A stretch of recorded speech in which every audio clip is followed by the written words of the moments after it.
Bismillahirrahmanirrahim. Assalamualaikum warahmatullahi wabarakatuh. Innal hamdalillah nahmaduhu wa nasta'inuhu wa nastaghfiruh wa na'udzu billahi min syururi anfusina wa sayyiati a'malina may yahdihillahu fala mudhillalah wa may yudlil fala hadiyalah wa asyhadu an la ilaha illallah wahdahu la syarikalah wa asyhadu anna Muhammadan abduhu wa rasuluh. Allahumma shalli ala nabiyyina Muhammad wa ala alihi wa man tabi'ahum bi ihsan ila yaumiddin. Allahumma inna nas'aluka ilman nafi'a wa rizqan thayyiba wa amalan mutaqabbala. Puji syukur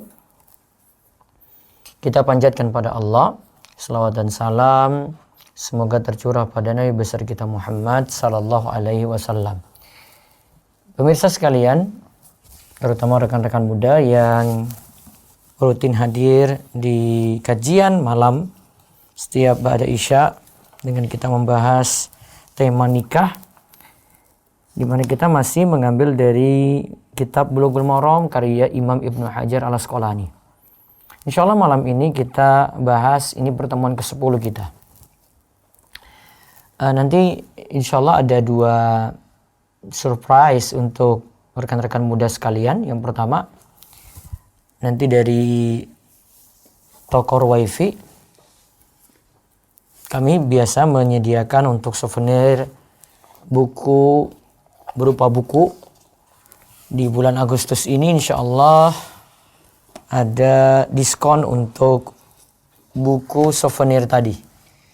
Nanti infonya kami akan muat di Instagram kami, di Instagram M. Abdul Twasikal dan Tokor Wifi. Nanti bisa lihat, bagi yang memang butuh untuk souvenir nikah, biar souvenirnya lebih bermanfaat, dan ini sudah banyak juga yang manfaatkan ini. Tiap bulan itu ada berapa orderan untuk souvenir tadi, bisa manfaatkan. Nanti insya Allah ada diskon bagi Anda yang menikah dalam waktu dekat dan membutuhkan souvenir. Nanti kami akan sertakan segera infonya. Terus yang kedua, karena kita sudah menginjak sampai hadis ke-10, saya ingin mengevaluasi rekan-rekan muda sekalian dari materi yang sudah kita sampaikan. Insya Allah saya bikin intisarinya atau ringkasannya pada pertemuan, mungkin ini kan hari malam Rabu ya. Insya Allah ujiannya nanti saya buat dalam Google Form. Kemudian ada soalnya mudah. Hanya 10 soal saja biasanya kalau saya. Kemudian dari 10 soal ini nanti siapa yang jawab tercepat, ya, siapa jawab tercepat dan benar semua, ya, maka dia akan mendapatkan hadiah. Nanti saya sertakan juga tulisan biar nanti bisa dipelajari bagi yang telat mempelajarinya. Dan video-videonya nanti bisa lihat di channel Rumaiso TV. Di channel Rumaiso TV di playlist perjodohan. Itu sudah ada di halaman depan ya, di bagian beranda YouTube-nya, YouTube channel Rumaiso TV. Itu bisa lihat rekamannya, pelajari sampai nanti hari Jumat. Sepertinya sebelum kajian malam Sabtu, mungkin maghrib ya, ada form nanti yang bisa langsung isi. Jadi sebelum kajian malam Sabtu itu, jadi kan bisa mengisi ujian tadi atau evaluasi tadi. Bagi yang benar semua, cepat menjawab, ya, cepat menjawab, nantinya akan mendapatkan hadiah. Insyaallah total hadiah itu saya pakai uang aja deh, sekitar 2 juta rupiah. Total hadiah sekitar 2 juta rupiah. Nanti ada sponsor-sponsor nanti insyaallah akan beri. Tunggu saja untuk hadiah semacam ini. 2 hadiah tadi ya di bulan ini, yaitu ada souvenir dengan diskon besar untuk yang mau manfaatkan menikah dalam waktu dekat. Kemudian yang kedua ada ujian, insyaallah ditunggu hari Jumat sore atau malam Sabtu ya, waktu maghrib. Nanti akan kita siapkan ujian tadi. Nanti bisa lihat di media sosial saya, ada di M. Abdul Twasikal, ada di story-nya atau Facebook-nya. Di Facebook bisa jadi di Facebook saya fanspage ataupun Facebook Rumaiso ya, dan Instagram, Facebook, YouTube juga bisa kita sertakan. Nanti di YouTube kan sudah ada bagian posting gambar gitu ya, posting gambar. Nanti juga bisa tahu, ada linknya di situ kami berikan insya Allah. Baik, saat ini kita lihat ini permasalahan wali nikah. Permasalahan wali nikah. Kemarin kan tentang mengumumkan nikah ya. Sekarang di pertemuan ke-10 ini kita bahas 2 hadis tentang wali nikah. Tadi sebelum mulai saya sertakan di channel Rumeso TV, tolong dilihat ada bahasan penting tentang wali nikah di YouTube-nya ya. Bisa dibuka. Siapa tahu besok ini jadi bahan evaluasi ini. Bisa dibuka ya. Di bagian komentar itu ada link yang saya beri tentang pembahasan wali nikah. Itu pembahasan lengkap yang saya tulis dari tinjauan mazhab Syafi'i. Ada 5 rukun nikah. Kemudian syarat-syarat yang terkait dengan masing-masing rukun itu ada. Termasuk syarat wali nikah, siapa yang jadi wali nikah. Nah, ini juga sudah dirinci di dalam tulisan tersebut. Namun saya bacakan hadisnya dulu. Hadisnya ini hadis nomor 16 dan 17. Jadi pembahasan kitab nikah atau 984 dan 985 dari kitab Bulughul Maram. Dari Abu Burdah bin Abu Musa, dari bapaknya, ia berkata bahwasanya Rasulullah Shallallahu Alaihi Wasallam bersabda, "La nikaha illa bi waliyin." Tidak ada nikah kecuali dengan wali. Hadis ini diriwayatkan oleh Ahmad, Arba'ah, dan dikeluarkan juga oleh yang 4, berarti 4 penulis kitab Sunan. Abu Daud, Tirmidzi, Ibnu Majah, An-Nasai. Dan disahihkan oleh Ibnu Madini dan juga Tirmidzi dan juga Ibnu Hibban, dan ada komentar hadis ini punya ilat, hadisnya adalah hadis yang mursal. Kemudian hadis yang dibawakan lagi oleh Ibnu Hajar dari Aisyah radhiyallahu anha, ia berkata Rasulullah sallallahu alaihi wasallam bersabda, "Ayyumma imra'atin nakahat bi ghairi idzni waliha fa nikahuha batilun." Wanita mana saja yang menikah bi ghairi idzni waliha, tanpa izin walinya,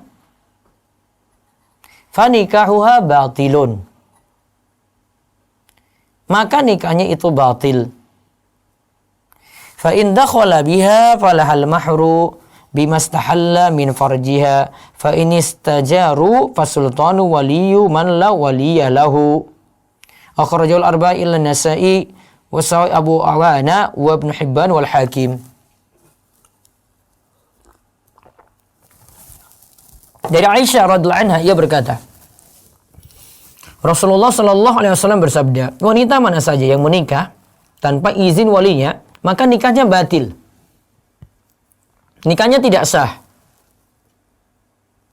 Fa in dakhala falahal mahru, jika telah menyetubuhinya maka ingat dia punya kewajiban mahar. Bimastahala min farjiha, karena kalau ingin halal tadi hubungan dengan kemaluan istrinya maka harus ada mahar. Fa in istajaru fasultanu waliya man la waliya lahu, jika hal itu terjadi perselisihan maka sultan atau wali hakim itulah yang nanti menjadi wali dari orang yang tidak memiliki wali.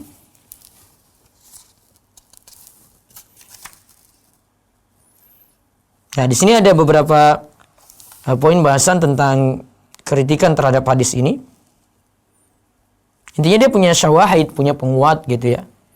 Dan hadis yang kedua dari Aisyah dikeluarkan oleh Abu Daud dan seterusnya.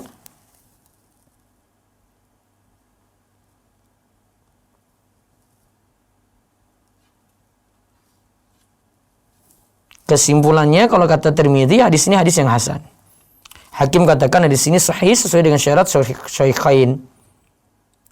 Namun ada kritikan karena di dalam hadis ini itu ada perawi Sulaiman bin Musa tidak dikeluarkan oleh Bukhari.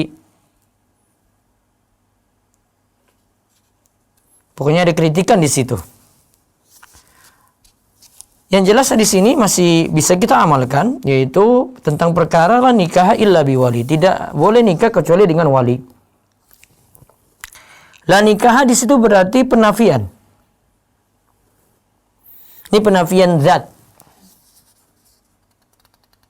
Namun kalau penafian itu ada 3 macam ya. Ada penafian zat, penafian sempurna, penafian sah. Namun kalau di sini penafian zat nggak mungkin ya, karena tetap terjadi gitu, ada yang nikah tanpa wali. Kalau dikatakan nikahnya itu tidak sah, ada yang kemungkinan kedua ya. Maaf, nikahnya itu tidak sempurna. Ini juga bukan dimaksudkan. Namun kalau kita katakan di sini tidak sah nikah tanpa wali. Nah, ini baru pengertian yang tepat.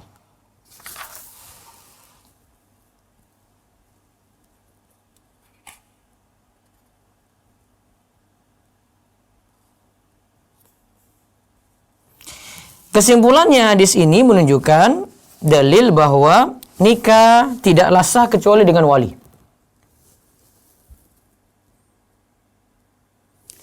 Dan dimaksudkan dalam hadis ini la nikaha. Yang dimaksudkan dengan la nikaha itu adalah tidak ada nikah, artinya tidak sah.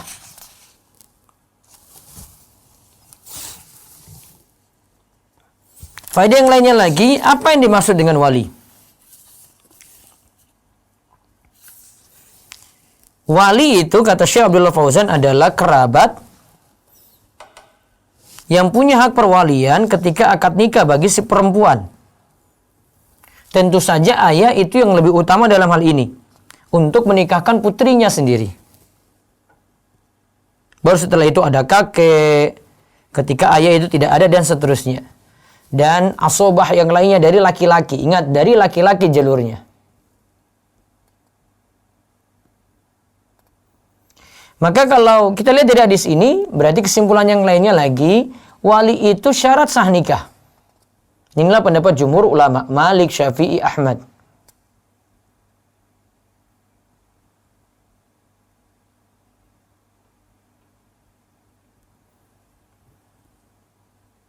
Sedangkan ulama Hanafiyah tidak mensyaratkan wali di sini. Namun pendapat yang tepat tadi, menurut jumhur, harus dengan wali, itu syarat.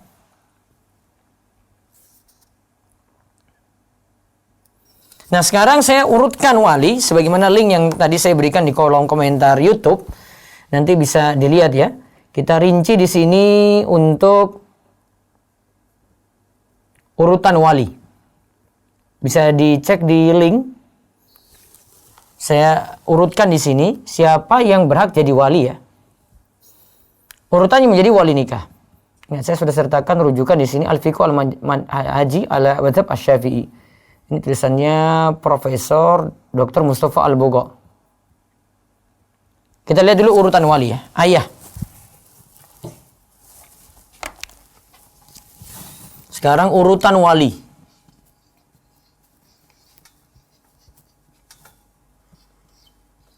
Mulai dari ayah dulu. Ingat ya, ini urutan ya. Yang kedua kakek. Ayah dari ayah berarti.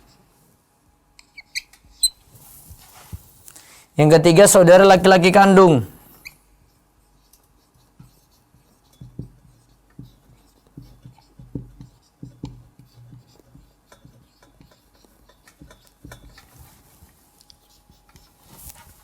Yang keempat saudara laki-laki sebapak.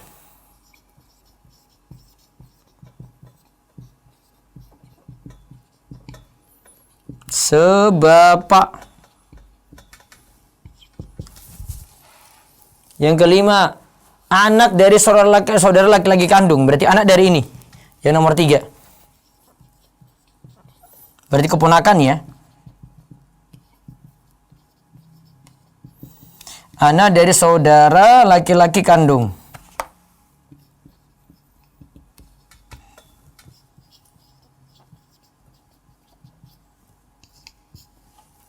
Enam.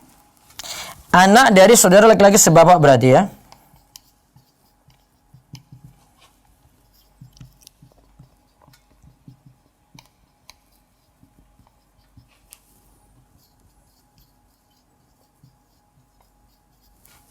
Namun ingat urutan ya, kalau ayah ada ya sudah ayah.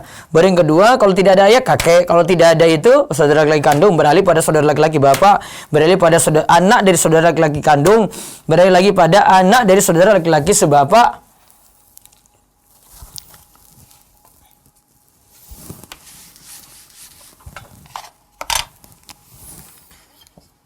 Baru yang ketujuh, saudara kandung dari bapak.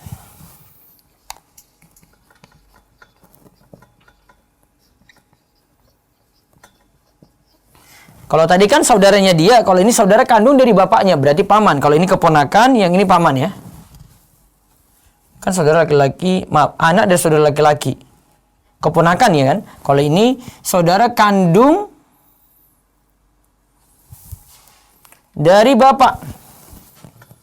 Ingat ya, dari jalur bapak ini, nggak boleh dari jalur ibu. Kita sebut paman ya, tapi ingat dari saudara kandung bapak.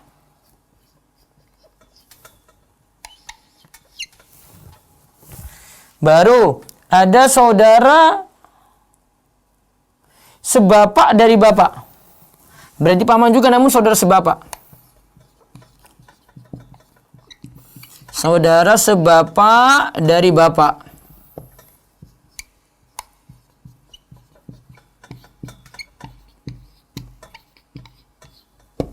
Berarti paman juga ya.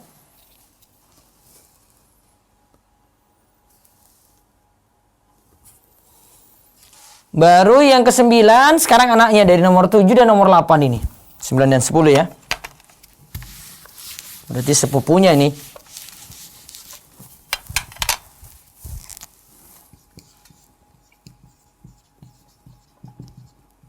Anak dari saudara ini ya. Anak laki-laki dari saudara kandung dari bapak.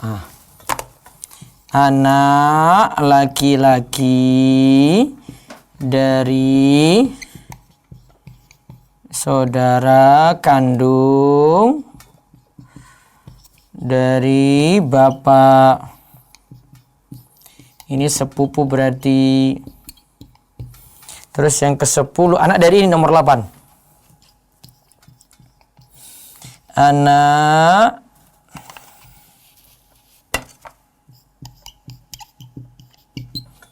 laki-laki dari saudara sebapak dari bapak.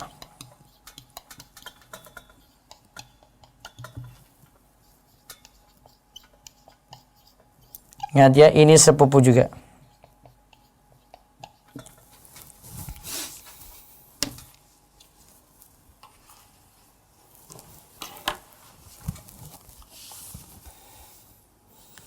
Nah, kata Profesor Dr. Mustafa Al-Bugha dalam Fiqhul Manhaji ini, kemudian asobah. Kalau tadi kan ini kita sebut dengan yang jadi wali di sini, asobah lainnya lagi. Terus asobah lainnya lagi. Jika tidak ada asobah, baru beralih pada wali hakim.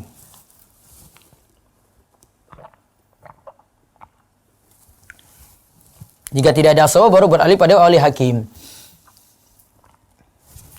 Dan kalau kita lihat dari urutan 10 ini, kalau dalam mazhab Syafi'i, anak laki-laki tidak bisa menjadi wali untuk ibunya jika ibunya menikah lagi. Ingat ya, dalam mazhab Syafi'i, jadi ini ada seorang wanita punya anak laki-laki ya. Terus wanita ini ingin nikah dengan laki-laki lain.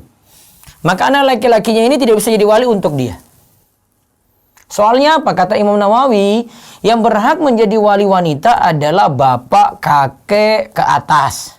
Lalu ada saudaranya, ya, ada saudara laki-lakinya, ada anak dari saudaranya, ada dari saudara kandungnya. Maaf, ada saudara kandung dari bapak, yaitu pamannya. Nah, baru tadi kita bahas sepupunya kan.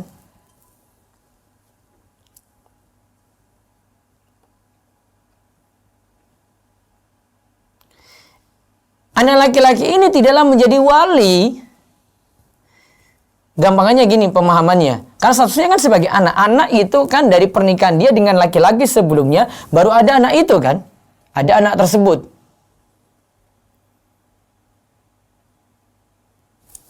Ya. Ada anak tadi.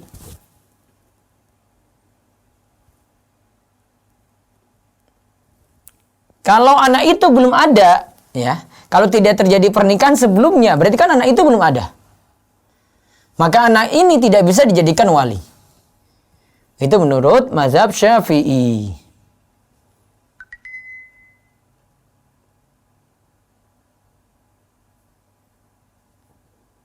Namun dalam pendapat mazhab Syafi'i sendiri, murid Imam Asy-Syafi'i yaitu Imam Al-Muzani menyelisih pendapat ini. Termasuk pula 3 ulama mazhab yang lainnya menyelisih mazhab Syafi'iyah. Mayoritas ulama masih membolehkan anak yang sudah balik menjadi wali nikah. Namun tentu saja untuk memilih di antara 10 ini, kan tadi urutan ya, ingat nomor 1 sampai 10. Nomor 1 ada ya sudah nomor 1 dulu. Nomor 1 tidak ada baru beralih ke nomor 2. Nomor 2 tidak ada baru beralih ke nomor 3 dan seterusnya sampai nomor 10 ini. Nah, tentu dari wali-wali ini punya syarat. Syarat wali, ulama Syafi'i katakan ada 6. Syarat wali nikah ada 6.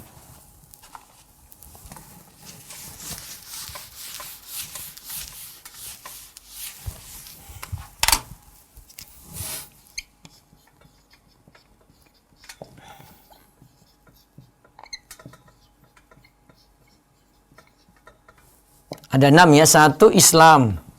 Kalau bapaknya kafir, maka tidak bisa jadi wali. 2 adalah tidak melakukan dosa besar. Atau tidak terus-menerus dalam melakukan dosa kecil. Adalah. Adalah itu tidak melakukan dosa besar.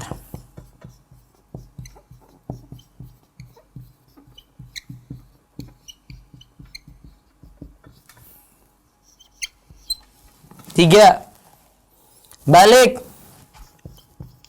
Walinya sudah balik. 4, berakal.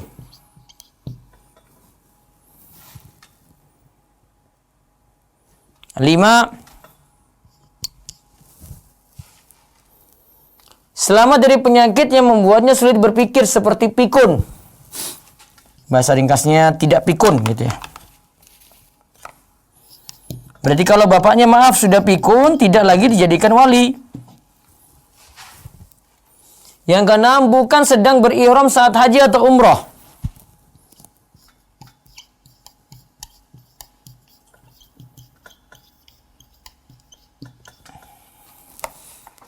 Atau tidak sedang ihram ya, tidak sedang ihram.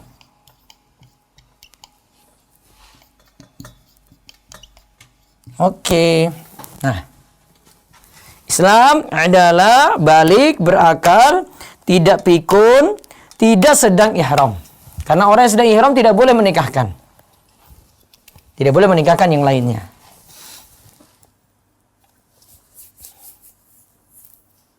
Nah, jika syarat wali ini tidak terpenuhi, maka bisa beralih pada wali terdekat yang lainnya.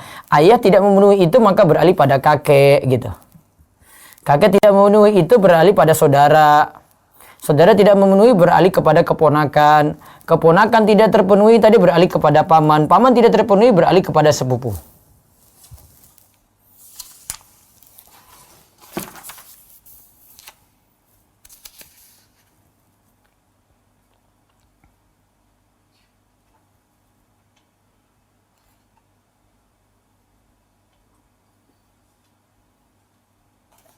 Kemudian, faedah yang berikutnya lagi, hadis ini juga jadi dalil. Mahar itu ada ditetapkan ketika sudah terjadi persetubuhan. Artinya, kalau sudah terjadi persetubuhan, maka mahar itu harus dibayar. Dan boleh diucapkan mahar ini ketika di awal saat ijab kabul. Seandainya belum diucapkan, maka terjadinya hubungan intim, maka sudah jadi wajib mahar. Kemudian faedah yang lainnya lagi, wanita yang tidak memiliki wali, walinya adalah wali hakim, penguasa.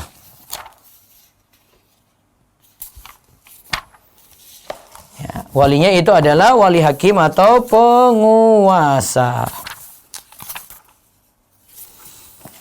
Wallahu a'lam bishawab. Itu yang kita bahas untuk malam ini. Insyaallah kita lanjut lagi di kesempatan esok.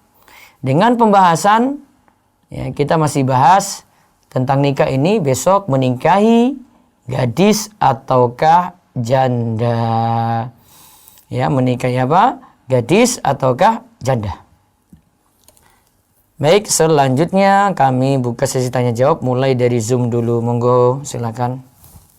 Baik Ustadz, sebelum saya panggil yang raise hand, saya bacakan terlebih dahulu lewat chat. Ya. Bismillah Ustadz, mau bertanya. Jika dulu ada ikhwan yang mau bertaaruf dengan saya, tapi saya saat itu belum siap. Sedangkan saat ini insya Allah saya sudah siap dan saya masih mengharapkan ikhwan tersebut. Baiknya bagaimana ya Ustadz, ditanyakan kembali kepada ikhwan atau menunggu atau mencari yang lain? Jazakallah khair. Menunggu, kalau tidak cari yang lain. Soalnya wanita itu dasarnya punya sifat malu. Kalau dia tanya, "Hei, kamu mau nikah sama saya enggak?" Ya walaupun boleh, seperti kita bahas kemarin ya. Ada perempuan yang menawarkan diri pada laki-laki gitu. Tapi asalnya wanita itu punya sifat malu sehingga menawarkan seperti ini dia agak malu gitu ya. Jadi timbang-timbang dulu dengan berdiam dulu. Mudah-mudahan ada jawaban. Kalau tidak ya bisa cari yang lain. Wallahu a'lam. Dan pertanyaan kedua. Assalamualaikum Ustaz. Waalaikumsalam. Bagaimana hukum seorang anak hasil dari sebelum nikah yang ingin menikah karena si bapak biologis sudah menghilang, jadi siapakah yang dijadikan wali? Nah, kalau bapak biologisnya itu masih tanggung jawab dengan ibunya, maka aman itu. Dari sisi kalau itu dinikahkan oleh kantor urusan agama, maka secara hukum masih sah. Tetapi karena bapak biologisnya pergi, maka ini agak kesulitan ini. Ini siapa? Ketika di akte itu tertulis siapa orang tuanya, bapaknya terutama. Kalau tidak ada berarti nanti walinya wali hakim langsung. Wallahu a'lam. Ya, terus. Baik, saya panggil yang raise hand dengan Umu Abdillah. Silakan buka mic-nya.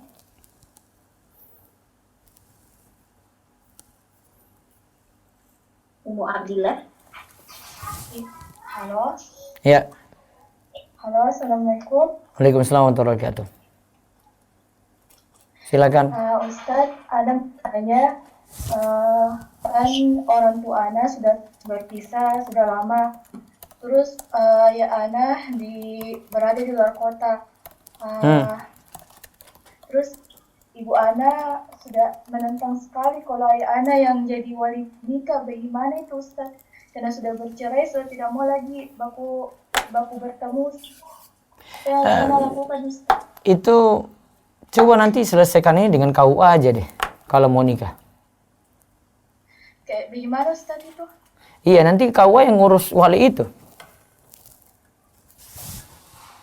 KUA yang nanti punya wewenang di situ untuk tentukan walinya siapa. Manut aja sama KUA. Jadi apakah sah pernikahan tanpa bapak Ustaz? Enggak, tetap nanti KUA pasti ngundang bapak dulu. Ya, Ana harus gimana Ustaz? Karena bapak Ana di luar kota, sedangkan ibu Ana menentang sekali, tidak mau sekali bertemu sama bapak Ana. Ya jadi gini, nanti serahkan itu ke KUA. Nanti kalau KUA menginginkan bapakmu yang hadir, berarti ibu harus ngalah. Oh, gitu ya, Ustaz. Iya, namun kalau misalnya KUA bilang, ya bapak nggak ada, oh berarti cari penggantinya seperti urutan tadi. Kalau tidak ada bapak berarti kakek, kalau tidak ada kakek berarti saudara. Kalau tidak ada saudara nanti keponakan, tidak ada keponakan nanti paman, kalau tidak ada paman sepupu. Terus Ustadz ada lagi, kalau misalkan ayah tidak meridhoi kita menikah tanpa perestuannya, apakah boleh Ustadz? Tidak bisa, pokoknya dengan restu bapak kecuali kalau dia wakilkan, dia tidak bisa, dia wakilkan pada yang lain gitu. Tapi dia menjawab kabul, asalnya dia yang nikahkan. Jadi gitu ya Ustaz. Iya. Harus KUA ya.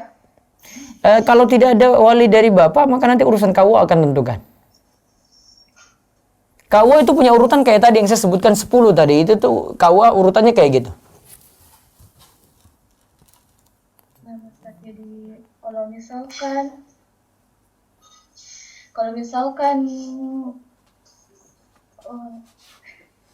Sudah jelas tadi ya, sudah jelas itu ya, cukup ya. Putar-putar jawaban saya kayak gitu terus sih.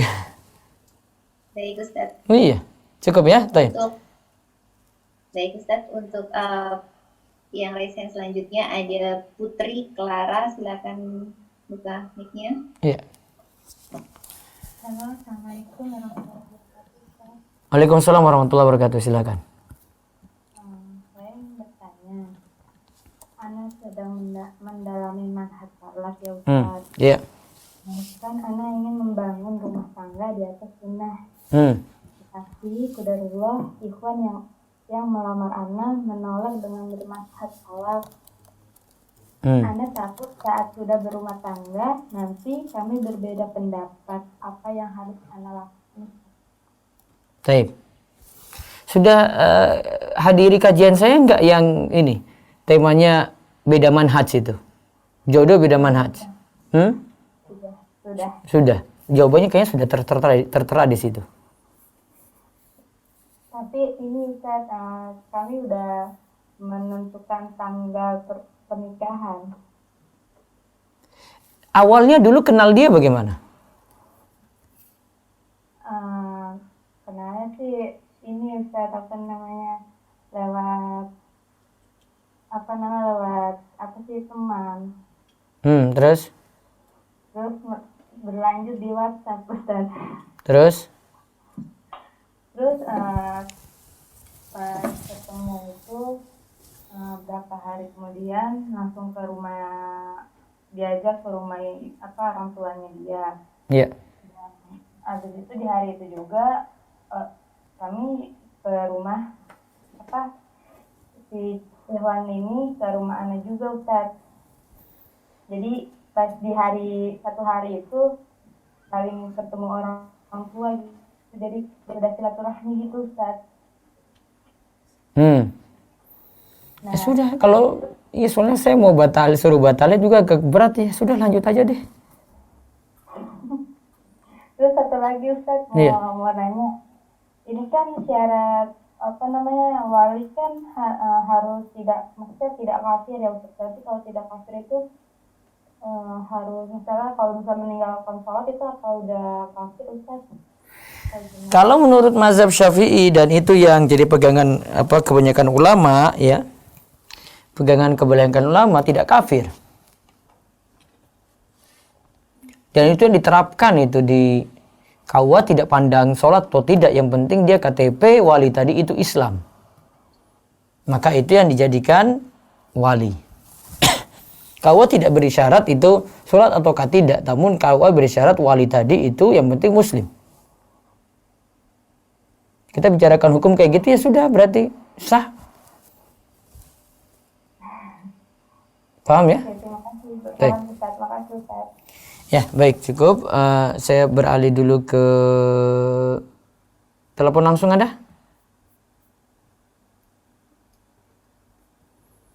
Baik, sebentar saya baca dulu.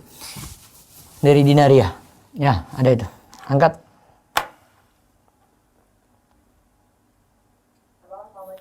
Waalaikumsalam warahmatullahi wabarakatuh. Dengan siapa di mana ini? Berulang kali telepon ya?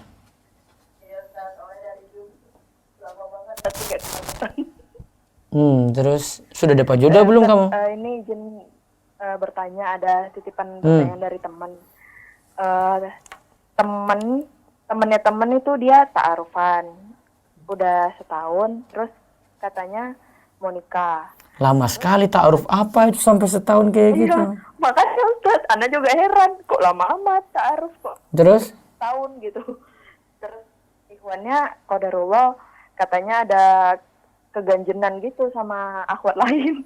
Itu kan akibatnya kayak gitu, ini masalah hati lagi. Iya, Terus teman anak itu dia tahu kalau misalnya si ikhwan ini keganjenan sama akhwat lain. Jadi dia bingung apakah dia harus ngasih tahu ke akhwat yang temannya itu bahwasannya calonnya itu keganjenan ataukah dia diem aja. Udah mau nikah katanya Ustaz. Sudah mau nikah? Ya, maksudnya udah setahun rupanya itu. Enggak, kan. maksudnya ini Makanya langkahnya mereka ini sudah mau nikah atau itu masih belum jelas juga? udah ta'arufan Ustadz, kan orang tuanya nyuruh si Akhwat udah tamat kuliah. Iya, terus sudah mau nikah atau masih mau ta'aruf terus? Masih ta'aruf.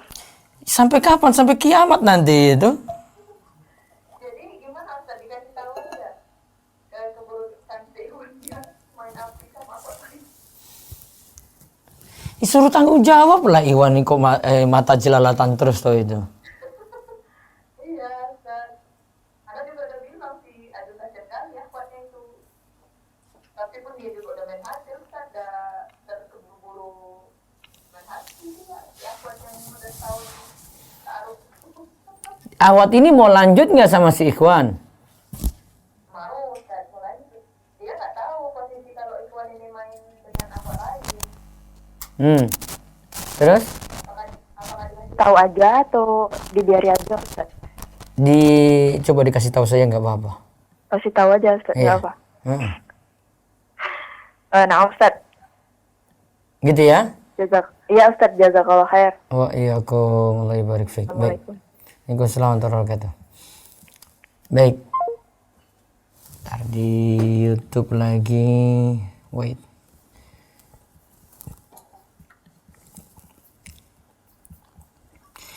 Jika orang tua berpisah dan akhwat tinggal dengan ibu, dari pihak ibu tidak menginginkan anak perempuan menikah diwalikan ayah, apakah boleh menentang permintaan ibu dalam hal ini? Tadi sudah saya jawab ya di awal.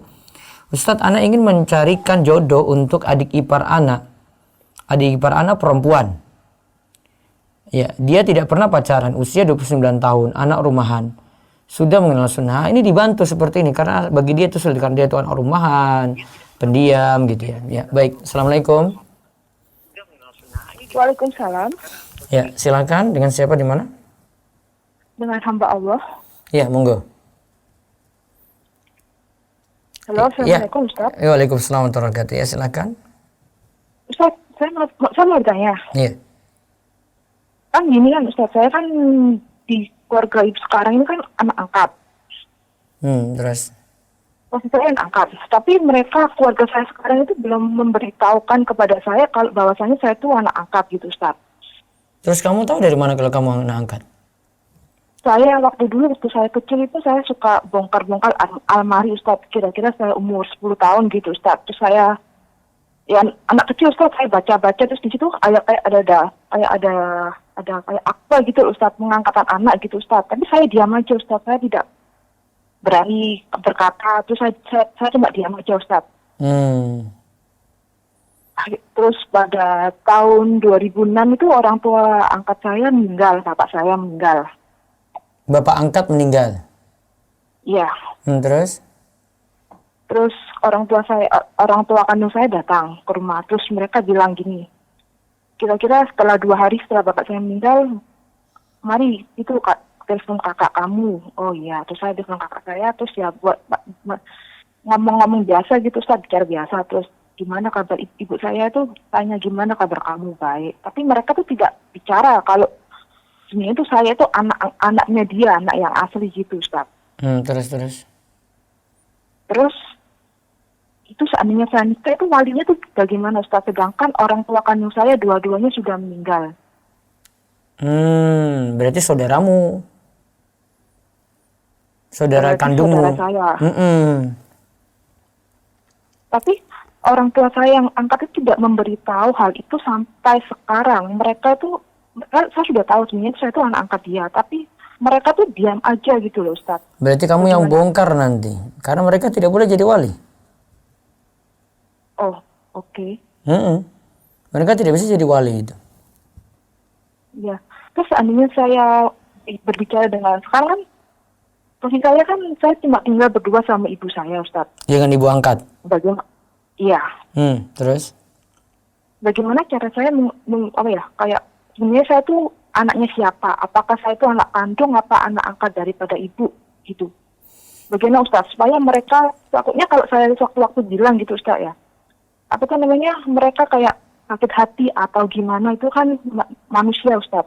Bagaimana Ustaz solusinya?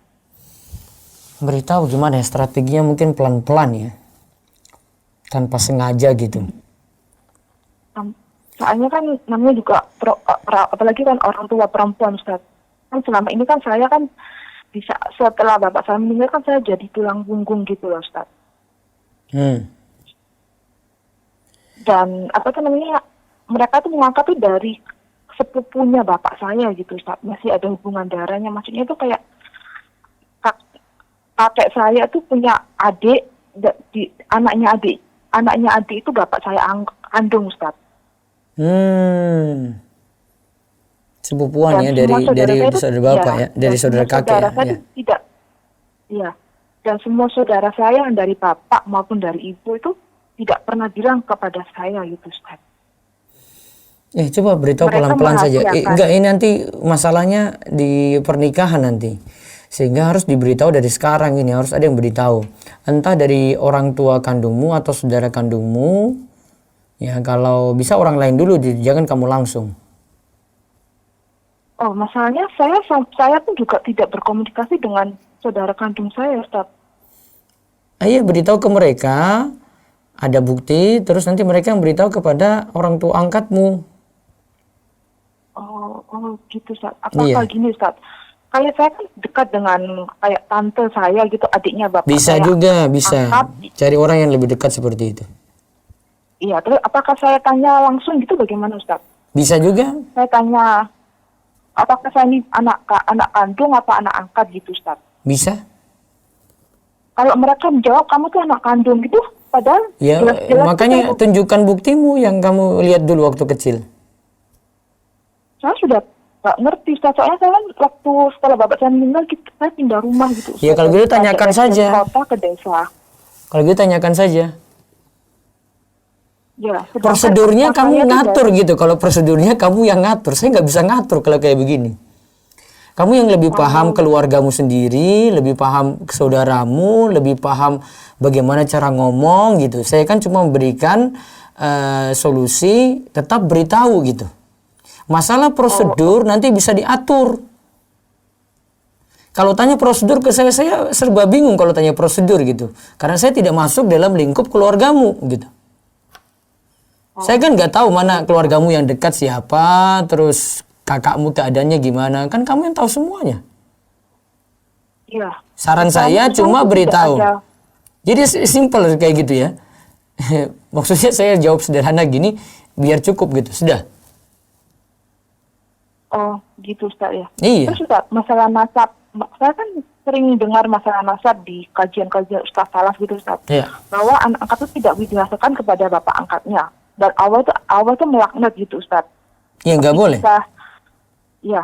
Terus? Itu bagaimana Ustaz ya? Kalau dalam akta itu nasabnya itu orang tua angkat saya. Apakah akta itu harus dirubah atau gimana Ustaz? Kalau itu sudah diungkap, kamu sudah berhasil ungkap ini, baru bisa merubah itu. Oh, oke. Kalau ini tidak bisa diubah ya sama saja, tetap ya kayak gitu aja gitu, yang ada di akte. Oh, ya, paham Ustaz. Jadi kuncinya kamu ubah prosedurnya, kamu atur sendiri, kamu lebih paham keluargamu. Kalau Paham ya? mereka tetap tidak mau memberitahu bagaimana Ustaz? Ya makanya harus punya bukti kuat gitu. Oh, ya, itu masalahnya saya tidak punya bukti kuat itu lah. Nah itu, mudah-mudahan ada gitu ya. Oke, baik Ustaz. Terima kasih Ustaz. Mudah-mudahan Allah beri Assalamualaikum solusi insya warahmatullahi Allah. wabarakatuh. Ya. Baik, saya baca dulu lewat YouTube.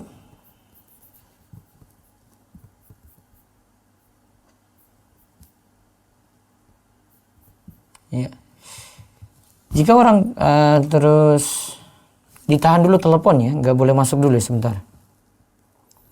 Saat Ana ingin mencarikan jodoh untuk adik ipar Ana perempuan, dia tidak pernah pacaran, tadi sudah ya. Bagaimana hukumnya anak dari Hugel yang hingga dewasa pelaku Hugelnya tidak menikah? Anak tersebut diopeni orang lain dengan penuh kasih sayang. Bagaimana dilihat dari segi hukum Islam, termasuk warisnya? Apa anak Hugel ini apa nih? Apa kalau ada istilah bisa jelaskan gitu? Nggak semua saya paham ya. Oh, hubungan gelap. Anak dari hubungan gelap hingga dewasa melakukan hubungan gelapnya tidak menikah. Anak tersebut diopeni orang lain dengan penuh kasih sayang. Bagaimana dilihat dari segi hukum? Berarti bisa jadi anak angkat itu ya. Yang jelas kalau menikah, terutama ketika menikah, diserahkan ke wali hakim saya kalau tidak diketahui orang tua kandungnya. Untuk waris, dia tidak bisa dapat waris dari orang tua angkat. Itu aturannya ya. Bagaimana dengan seorang wali yang tidak merestui? Coba nanti saya bahas masalah wali yang tidak merestui, termasuk juga kalau hadapi orang tua yang tidak sunnah gitu, biasanya istilah anak muda kayak gitu ya, yang belum ngaji. Nanti kita bahas insya Allah malam Sabtu, saya akan berikan solusi untuk itu. Saya mau bertanya bagaimana cara untuk mengawali ta'aruf dengan benar. Kenali gitu. Ta'aruf di situ artinya berkenalan. Dapati datanya lengkap, yang ikhwan lengkap, yang akhwat lengkap. Kalau memang merasa cocok lanjut, kalau tidak merasa cocok ya sudah, mundur dan ganti yang lain. Mertua anak, ibunya, adik ipar dan suami anak juga sedang belajar sunnah. Bisa Ustaz didaftarkan biro jodoh rumah iso. Kalau untuk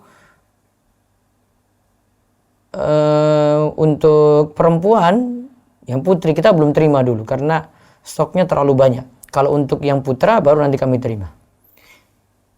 Jika misal ortu akhwat sudah cerai, maka bagaimana perwaliannya? Ortu akhwat sudah cerai, ya perwaliannya nanti bapaknya tetap ya. Bapak itu kan nggak bisa jadi mantan ya. Bapak itu tetap bapak dia yang kandung tetap jadi wali. Nanti KUA pasti akan ngundang bapaknya dulu, dia akan tanya bapaknya dulu kalau KUA ini. Calon saya yatim piatu, pamannya kejawen. Apakah bisa pamannya jadi wali? Apakah bisa menyerahkan ke wali hakim? Jadi perlu dipahami dulu masalah nanti dia jadi wali hakim karena ini nikah resmi lewat KUA. Maka nanti KUA akan ngatur itu. Jadi manut aja dulu pada aturan KUA untuk kali ini. Wallahu a'lam. Jika orang tua itu berpisah, kemudian akhwat tinggal dengan ibu dan ibu tidak menginginkan ayah hadir dalam pernikahan. Bagaimana ya Ustaz? Ayah sendiri tidak pernah datang menemui kami.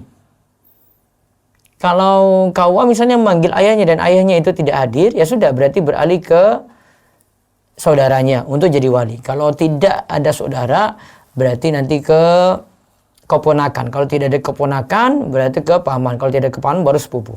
Urutannya kayak tadi. Ustadz, jika anak hasil berhubungan zina itu menikah tidak dibintikan ke ibu, hanya yang disebutkan nama anak yang menikah ini saja, apakah pernikahannya sah?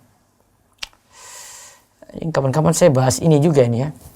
Soalnya saya punya pendapat yang berbeda, mungkin yang dipahami di sini saya termasuk orang yang menganggap anak hasil zina ini jadi tidak boleh disandarkan pada bapak biologis yang mau menikahi ibunya setelah zina itu.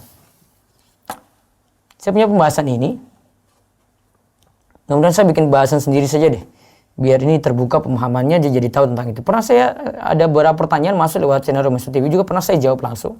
Saya terangkan langsung. Namun saya tunda lagi nanti buat pembahasan sendiri. Mudah-mudahan ini masukan untuk kajian malam Sabtu dan malam Minggu insya Allah. Baik, ada telepon langsung?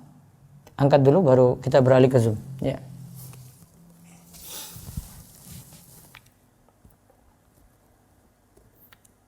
Halo?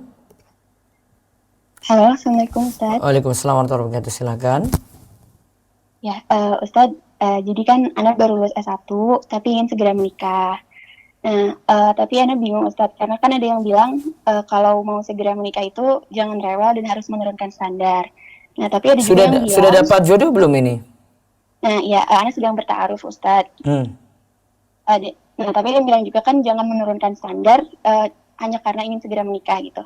Nah, ikhwan yang sedang ta'aruf dengan anak saat ini itu sebenarnya semuanya udah cocok, tapi ada kekurangan di fisiknya gitu Ustadz. Nah, anak udah coba untuk nurunin standar gitu kan. Nah, anak sebenarnya ingin menolak kan, tapi takut nanti di depan itu nggak ada ikhwan lagi yang seperti ini gitu. Karena menurut anak cukup susah gitu Ustadz dapat ikhwan yang kayak gini. Nah, tapi kalau Anda terima juga takut nyesal sebenarnya karena orang tua Anda juga sedikit keberatan dengan ikhwan ini gitu karena alasan fisik. Orang tua Anda selalu bilang tunggu aja dulu yang lain, nanti juga dicariin yang lebih baik gitu. Tapi kendalanya Ustadz, orang tua Anda itu belum kenal sunnah. Jadi orientasinya masih yang penting sekufu sudah mapan gitu. Nah sebelumnya juga Ana sudah pernah ta'aruf beberapa kali dengan beberapa ikhwan yang dikenalkan oleh umahat itu, tapi ketika Ana minta izin ke orang tua, pasti alasannya tidak setuju karena tidak sekufu yang cukup jauh gitu. Nah sebelum itu juga lalu kemarin tuh ditawari juga oleh orang tua Ana beberapa ikhwan, namun kendalanya ya yang dikenalkan itu belum mengaji gitu Ustadz, hanya orientasinya dunia. Nah kemarin alhamdulillahnya ketemu sama ikhwan ini gitu Ustadz, sebenarnya udah cocok semuanya.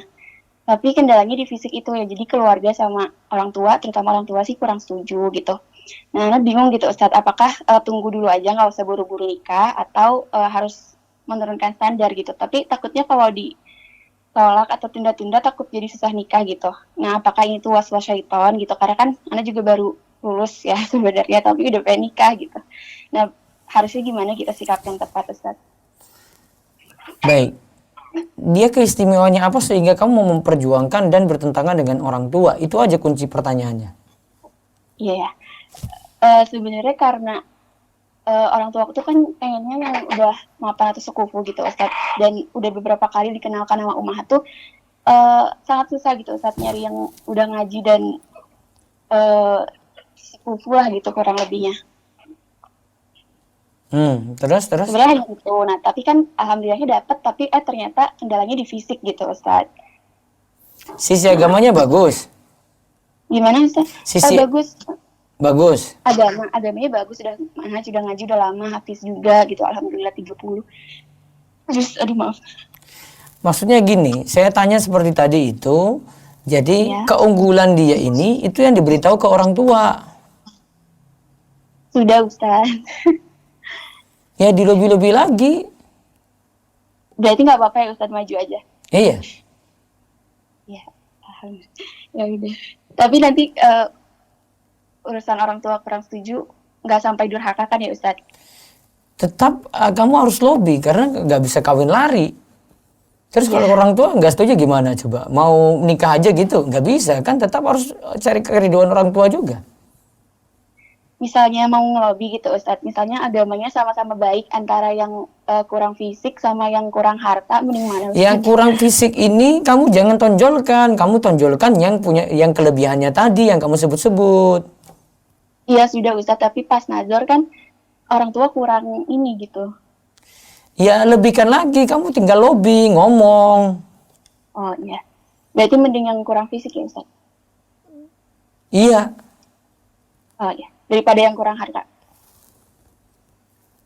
Kamu sendiri strike-nya yang mana gitu loh. Daripada susah lagi nanti berikutnya seperti jawabanmu tadi. Oh iya. Iya kan? Iya. Soalnya bingung Ustadz, mau nanya juga, kalau misalnya istihoroh, saya kan istihoroh mengganti setiap rawatib itu double sama istihoroh gitu. Tapi jadi bingung, kadang yakin banget, kadang ragu banget gitu untuk tahu jawabannya. Nah, sekarang sudah istikharah, jalani itu. Kalau dimudahkan ya berarti itu jodohnya. Oh iya. Berarti lanjut aja ya. Iya. Ya, Ustadz. Baik. Syukran. Jazakallah khairan. Baik, beralih ke Zoom dulu silakan. Baik Ustadz. Sebelum saya panggil yang resken, saya bacakan via chat terlebih dahulu. Iya.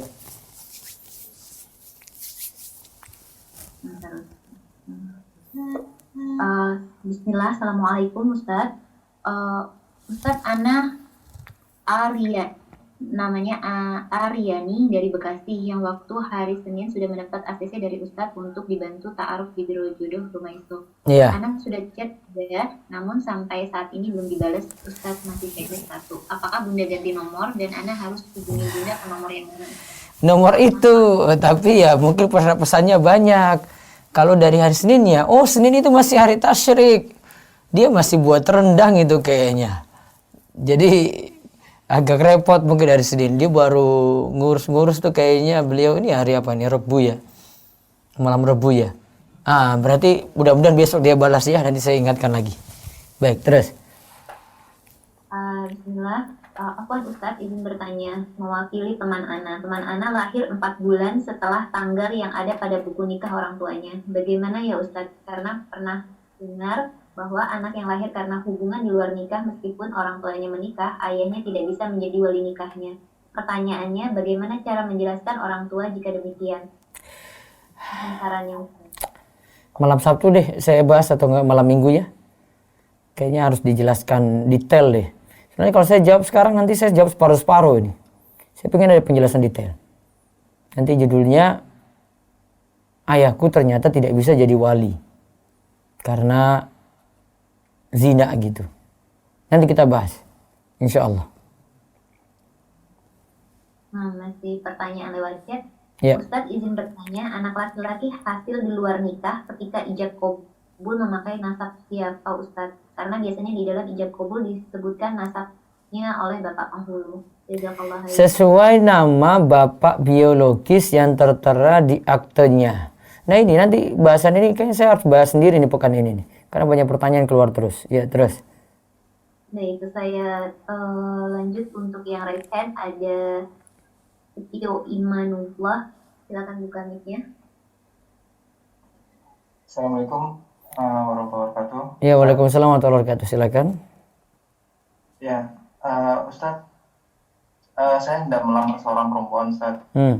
Sebelum dilamar, sang wali dari perempuan ini mengajukan syarat agar pelaksanaan pernikahannya ditunda nanti sampai si akhwat beserta keluarganya selesai menunaikan ibadah haji di tahun depan, Ustadz. 2021. Betul. Dengan alasan mereka sudah 2 kali menundanya. Yang pertama karena menunggu adiknya agar cukup umur untuk berhaji, dan yang keduanya karena gagal karena pandemi Covid ini gitu. Nah, pertanyaannya, apakah tepat jika saya milih untuk sabar tunggu sampai tahun depan, ataukah ada jalan tengah atau yang terbaik menurut Ustadz Abdul? Ada 3 pilihan. Pertama, suruh minta nikah segera, walaupun cuma akad saja, biar fitnah tidak terlalu besar. Yang kedua, nunggu tetapi tidak boleh hubungan lagi dengan si akhwat. Dia jalan sendiri, kamu jalan sendiri. Yang ketiga, tidak usah lanjut cari perempuan lain. Kalau ini mungkin kamu lebih tenang, ya sudah putuskan tidak jadi, terus cari yang lain. Baik Ustaz. Baik. Cukup? Ya, cukup Ustaz. Ya. Jazakallah khair Ustaz. Waalaikumsalam. Baik, ada lagi satu lagi monggo lewat Zoom. Baik, untuk yang raise hand ada Umu Hafs. Silakan buka mic-nya. Assalamualaikum Ustaz. Waalaikumsalam warahmatullahi wabarakatuh. Ini ada sedikit pertanyaan Ustaz. Iya. Kan Ustaz Ana seorang akhwat umur 20 tahun. Sekarang Ana sedang mondok dan tahun depan lulus insya-Allah. Begini Ustaz, Ana pernah onani, Ana tahu itu dosa, Ana coba untuk tidak melakukan lagi, tapi terkadang Ana berjenis lagi. Ana rencananya habis lulus mau menikah agar tidak berjenis lagi. Tapi orang tua Ana menyuruh Ana untuk kuliah. Bagaimana menurut Ustaz? Enggak, dia tadi melakukan apa tadi dia sebut? Enggak jelas. Onani gitu. Tobat. Haram itu. Terus saran saya segera nikah setelah lulus nanti. Sibukkan diri ya kalau ini ya. Coba baca kiat-kiat saya ada di ini. Di rumaiso.com itu. Ada situ hukum onani dan solusinya saya berikan dalam artikelnya. Nanti cari, pelajari itu baik-baik. Biasanya karena waktu yang tidak bisa tersibukkan dengan hal manfaat, ada juga masalah pandangan, ada juga masalah pergaulan, ada karena tidak sabar, ada karena jadi hobi, dan macam-macam. Iya. Satu lagi Ustaz. Iya. Akan Ustaz Ana sedang mengagumi ikhwan karena agama dan akhlaknya. Itu baik, tapi anak sekarang masih mondok dan tahun depan baru lulus insya Allah, dan anak sudah terlanjur mengagumi ikhwan tersebut. Jadi bagaimana agar anak move on dari beliau karena anak masih mondok? Apa tadi? Dia masih mondok? Ya, tapi udah ngagumin seorang laki-laki gitu. Nah, itu karena waktu kurang manfaat. Terus paling dia pakai HP terus itu, kurangi pakai HP. Biar nggak kagak serius sampai nanti dia lulus baru nanti punya keinginan nikah baru serius. Wallahu a'lam. Cukup? Nah, Ustaz. Ya. Masih bisa satu lagi Iya, lewat silakan. Ustaz? Silakan. Assalamualaikum Ustadz, bismillah. Ana seorang ikhwan yang sedang proses ta'aruf, namun Ana ada kesulitan memilih calon istri karena orang tua sangat ingin Ana menikah dengan orang adat atau Minang. Namun tidak ada yang semanhaj dan Ana kurang tertarik dengan calonnya yang diberikan. Sedangkan sekarang calon ta'aruf yang Ana jalani adalah orang yang tidak seadat tapi semanhaj. Jadi orang tua agak berat dalam menjalani ta'aruf. Bagaimana sikap saya? Apakah harus mematuhi orang tua walau tidak semanhaj dan Ana kurang tertarik? Solusinya dua, tetap sabar, cari yang orang tua inginkan. Kalau bisa nyambi lagi cari yang beda daerah, bukan sesuai dengan keinginan orang tua. Tinggal nanti bagaimana lobby pada orang tua, ya pelan-pelan dalam hal ini. Wallahu a'lam. Satu lagi ada chat. Baik Ustaz. Bismillah. Ustaz, ada akhwat yang kalau dinikahkan katanya bapaknya nggak bisa nikahkan karena dulunya dia anak di luar nikah. Ada ikhwan yang mau tapi dia malu menikah secara legal di KUA. Insya Allah nanti malam minggu, kalau enggak malam Sabtu saya bahas. Baik, saya pending dulu yang itu. Ini ada pertanyaan di YouTube. Ustadz mau tanya, Ana sedang proses nazar. Akhwat saat ini masih koas. Dan jika langsung menikah, maka harus tinggal beda kota.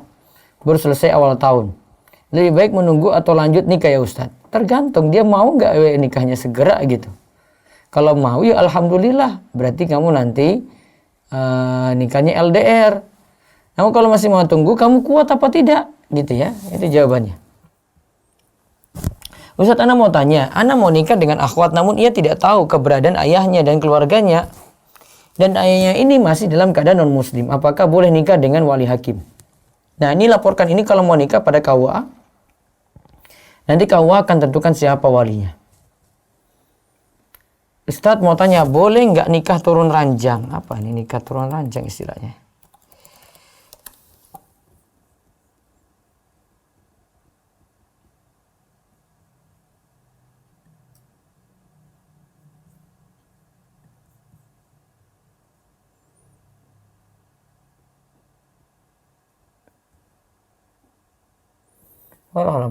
Tolong dipaparkan definisi jelasnya dulu ya. Saya belum tahu istilah jelasnya itu tadi. Ada yang perlu diterangkan, mohon bertanya lebih jelas ya, jangan pakai istilah-istilah gitu ya. Saya kurang paham.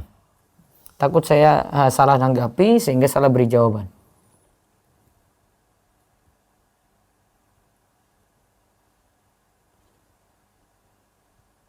Bolehkah menikah tanpa izin orang tua? Terus jika orang tua laki-laki tidak mengetahui anak laki-lakinya menikah, apakah nikahan anak laki-laki itu sah? Kalau anak laki-laki sah, namun kok tega banget, ya dia nikah tapi orang tuanya sendiri nggak tahu itu. Dari segi kesantunan nggak santun dia, dari segi kesopanan nggak sopan dia. Masa orang tua yang besarkan dia dari kecil, kemudian dia itu nikah, orang tua tidak tahu apa-apa begitu. Tolong timbang-timbang baik-baik ya. Ini nikah sama adik ipar kayaknya. Nikah turun ranjang. Sama adik ipar. Ya maksudnya dia dengan si kakaknya terus nikah sama adik iparnya. Kalau dua sekaligus, dua perempuan kayak begini tidak bisa. Wallahu a'lam. Adiknya kalau istrinya wafat. Oh, menikahi adiknya kalau istrinya wafat. Kalau istrinya sudah wafat ya boleh sah nikahnya. Wallahu a'lam. Baik, ada telepon langsung? Baik, sebentar. Ustadz, jika wali akhwat merestui tetapi tidak mau datang ke akad karena berselisih dengan mantan istri atau ibu akhwat, bagaimana walinya? Jika wali akhwat merestui tetapi tidak mau datang ke akad karena berselisih dengan mantan istri, bagaimana walinya? Nanti serahkan ke KUA untuk ini ya.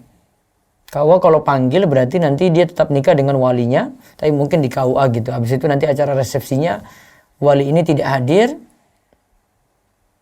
ya walinya itu tidak hadir, kemudian dengan yang lainnya gitu untuk jadi Jadi wali nikahnya, sebentar tahan dulu telepon please. Saya lagi konsen. Jika wali akhwat merestui tetapi tidak mau datang ke akad karena berselisih dengan mantan istri ibu akhwat, bagaimana walinya? Jadi ketika solusinya mungkin begini. Ketika akad nikah, bapaknya tetap jadi wali nikah, tapi mungkin acara resepsinya bapaknya tidak hadir, tidak masalah. Wallahu a'lam. Baik, kalau ada telepon silakan. Ya, assalamualaikum.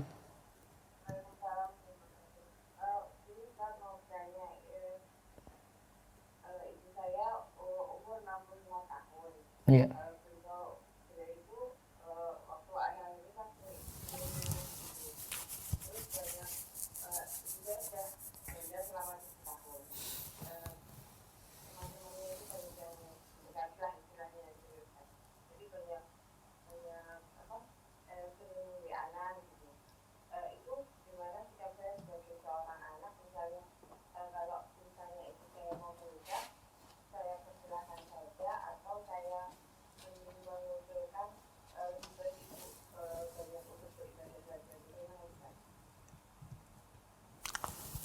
Umur berapa?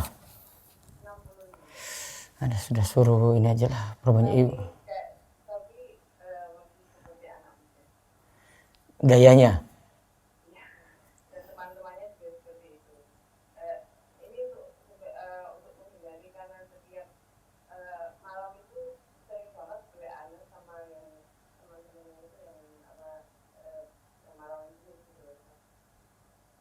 Ya kalau punya keseriusan ya sudah nggak apa-apa lah. Oh iya. Jadi pada fitnah lebih baik besar. hidupin saja daripada seperti itu ya. Ustaz. Iya. Oh iya. Terima kasih jawabannya. Jazakallahu khairan. Iya, waalaikum. Baik. Kalau ada lagi silakan telepon. Ustadz, bagaimana proses nazar di saat seperti ini kalau calonnya beda kota? Bisa dengan video call ya. Rumah iso, biro rumah iso itu selama pandemi ini pakai video call, bahkan kita bisa tiap hari gitu, dan itu lebih memudahkan ya, sehingga banyak yang dengan proses ini akhirnya juga cepat nikah. Ya silakan. Assalamualaikum. Assalamualaikum Ustaz. Ya, waalaikumsalam. Dengan siapa di mana nih? Dengan Selana Ustaz di Jawa Timur. Ya, monggo. Mau tanya Ustaz, Iya. saya kan sedang berproses dengan seorang ikhwan. Iya. Terus beberapa hari yang lalu si ikhwan itu ke rumah. Saya tidak tahu Iya. karena ibu yang nyuruh. Iya. Terus setelah itu si ikhwan dari rumah, ibu menanyakan di mana sama dia. Dan ibu itu kayak masih bimbang gitu loh, soalnya si ikhwan itu baru kerja gitu Ustaz. Jadi ibu tuh takut nanti kayak kehidupannya anaknya itu kayak kurang gitu loh. Soalnya kan masih belum tetap gitu pekerjaannya. Jadi gimana apa yang meyakinkan orang tua biar setuju gitu loh Ustaz. Soalnya saya juga insya Allah sudah yakin sama si Ikhwan gitu. Kamu siap hidup apa adanya? Putus ya? Hah? Pulutannya ente. Masa gitu nanya Allah. Jadi kalau yang ditanyakan tadi, ya tergantung si akhwat ini siap nggak hidup sederhana. Kalau siap, ya lebih pada orang tua. Saya mau hidup apa adanya gitu, mudah-mudahan orang tua mau dan sadar. Kalau telepon lagi silakan. Kalau nggak saya beralih ke Zoom untuk tutup ini. Ada? Belum? Baik, Zoom dulu silakan. Baik Ustadz, saya panggil untuk yang raise hand. Ada Umu Aska, silakan buka mic-nya. Assalamualaikum Ustaz. Waalaikumsalam warahmatullahi wabarakatuh. Silakan. Ya Ustaz, ayah dan ibu saya kan sudah berpisah secara pengadilan agama. Nah, sekarang ayah saya itu sudah meninggal 3 tahun yang lalu. Namun sampai akhir hidupnya itu masih menganggap ibu saya sebagai istrinya. Nah, beberapa hari sebelum meninggal, ibu saya mengakui bahwa beliau sudah menikah lagi dengan ayah saya. Tapi saat itu tidak ada wali atau saksi, jadi hanya pembicaraan antara mereka berdua. Nah, bagaimana ya Ustadz gitu secara hukum warisnya, dan karena ibu saya masih menganggap berharap pensiun ayah saya dan sampai sekarang belum melaporkan perceraiannya. Bentar. Dulu nih ayah ibu masih gitu ya, terus cerai. Iya, semasa hidupnya terakhir sih masih. Lalu kurang lebih setahun atau 2 tahun sebelum meninggal, pengadilan agama sudah memutuskan perceraian. Terus? Tapi beberapa hari sebelum ayah meninggal, ibu mengakui bahwa mereka sudah menikah lagi. Buktinya mana? Nah, nggak ada bukti Ustadz, tapi ibu bersikukuh kalau secara mereka berdua sudah ya memang tidak ada saksi, tidak ada wali. Iya, nggak bisa. Gimana ya Ustadz cara menjelaskannya, karena kan di rukun nikah ya, lihat ya, rukun nikah itu ya, rukun nikah ini saya bacakan nih, ada 5 ya rukun nikah itu. Pertama, ijab kabul. Kedua, calon istri ada. Ketiga, calon suami ada. Yang keempat, walinya hadir nggak? Terus yang kelima, 2 saksi itu hadir nggak ketika mereka ulangi nikah lagi? iya. Kalau nggak ada, nggak bisa jadi bukti. Dia kalah bukti itu. Iya. Ya sudah. Gimana cara menjelaskan ke ibu saya ya Ustadz, karena kan Kayaknya saya curiga saja ibu kayaknya nuntut waris saja deh itu sampai ngomong kayak gitu.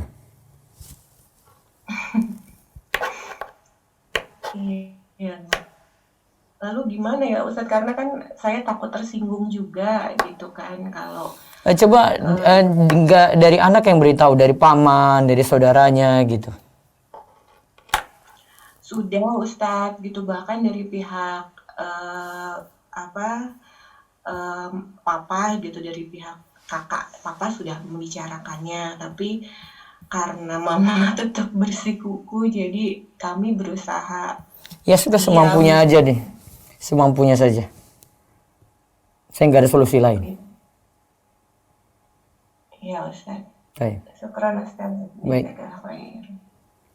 Satu lagi Om, sebelum saya ini balik ke telepon, monggo. Baik, saya bacakan lewat chat. Ya. Assalamualaikum Ustaz. Waalaikumsalam warahmatullahi wabarakatuh. Bagaimana jika ayah saya masih mempercayai tanggal-tanggal tertentu seperti melihat dari primbon, dan untuk ibadah pun jarang Ustaz? Apakah tetap sah menjadi wali nikah? Ya tadi saya terus. Jika tidak, bagaimana solusinya Ustadz dan penyampaian kepada ayah saya? Barakallahu. Kalau secara hukum di kantor urusan agama cuma disyaratkan dia muslim saja. Kalau memang dia terbukti muslim, KUA cuma hukumi seperti itu dan nikahnya sah. Wallahu a'lam. Satu lagi. Baik Ustadz, masih chat. Bagaimana rincian syarat wali nikah yang tidak melakukan dosa besar atau dosa kecil secara terus-menerus? Ya ini. Apakah Bapak memiliki hak yang buruk dan masih percaya klinik tidak sah menjadi wali? Jazakumullah khair. Ya memang secara teori kayak tadi yang saya sebutkan ya. Seperti misalnya disebutkan di sini, adalah itu tidak melakukan dosa besar, tidak terus-menerus dalam melakukan dosa kecil, tidak melakukan perkara yang menjatuhkan muruah atau kehormatan. Ini sampai dibahas nih ya, kencing di jalanan. Itu sudah hilangkan adalah itu. Nah, namun kayaknya harus ada perincian lagi.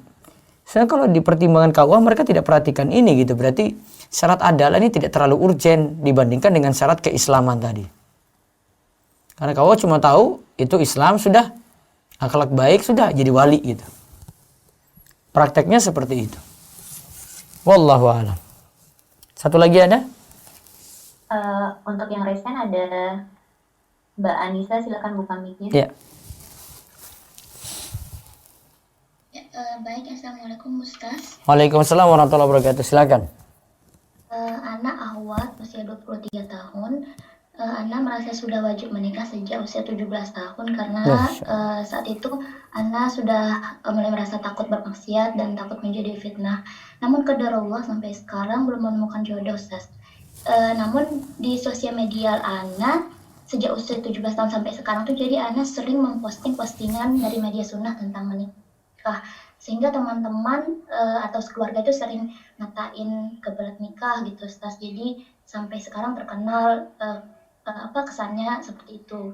Sebagian juga ada yang risih terhadap sikap Ana tersebut Ustaz.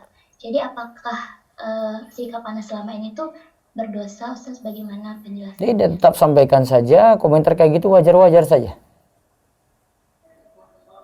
Oh, iya Ustaz. Gitu ya. Sampaikan aja, gak usah peduli dengan orang gitu. Ada saja komentar pokoknya. Kamu mau diamnya juga tetap dikomentari, mau kasih postingan juga komentar, ya sudah kasih postingan aja. Jika yang risih itu orang tua, bagaimana Ustaz? Nah, ini harus beritahu pada orang tua baik-baik. Gitu ya. Sedangkan untuk kamu mau segera nikah, harus tunjukkan kedewasaan. Kalau perempuan itu kedewasaan, kemampuan, keinginan itu pada orang tua, supaya orang tua sadar kalau ini anak putrinya ingin segera nikah. Baik Ustaz. Ya, semoga Allah mudahkan. Baik, saya beralih ke YouTube. Ini terakhir ya. Ustaz, bagaimana puasa Ayyamul Bid di bulan ini? Ini kan tanggal 14-15 ya. Tanggal 13-nya jelas hari tasyrik. Tidak boleh puasa, haram untuk puasa hari Senin kemarin. Maka cuma boleh puasa Ayyamul Bid itu pada tanggal 14-15-nya saja, yaitu Selasa dan Rabu. Terus satu hari lagi bagaimana? Tanggal 13 itu diganti di hari yang lainnya, terserah. Mau lakukan 14, 15, 16 boleh. Berarti Selasa, Rabu, Kamis. Nah, itu bisa untuk pilihan melakukan puasa Ayyamul Bid di bulan Dzulhijjah. Wallahu a'lam bishawab. Insyaallah kita kaji besok lagi. Diingat nanti ada 2 surprise bulan ini. Pertama untuk yang mau menikah segera, nanti ada souvenir dengan diskon besar dari penerbit Rumaisa lewat toko Ruwaifi. Nanti akan diumumkan di media sosial dan termasuk juga di YouTube. Maka yang belum subscribe, ya segera subscribe. Termasuk juga nanti ada kuis atau saya sebut evaluasi untuk kajian sampai pertemuan ke-10 ini. Insya Allah akan diberikan Jumat sore. Kayaknya saya cuma kasih di YouTube aja deh. Di YouTube itu ada di bagian posting. Kalau orang yang subscribe itu nanti tahu ada postingan-postingan yang ada di channel YouTube Rumaisa TV ini. Nah, cek itu ada kuis, dijawab, nanti dapat total hadiah 2 juta rupiah. Jadi syaratnya ya cuma subscribe channel Rumaisa TV dan nanti akan tahu info evaluasi di hari Jumat sore insya Allah. Tunggu saja, nanti materinya seputar 10 hadis yang sudah kita kaji, 10 pertemuan ya, bukan 10 hadis, 10 pertemuan yang kita kaji tentang masalah perjodohan ini. Mudah-mudahan artikelnya saya segera muat di website remajaislam.com. Demikian kita cukupkan, kita tutup dengan doa kafaratul majlis. Subhanakallahumma bihamdika, asyhadu alla ilaha illa anta astaghfiruka wa atubu ilaik. Assalamualaikum warahmatullahi wabarakatuh.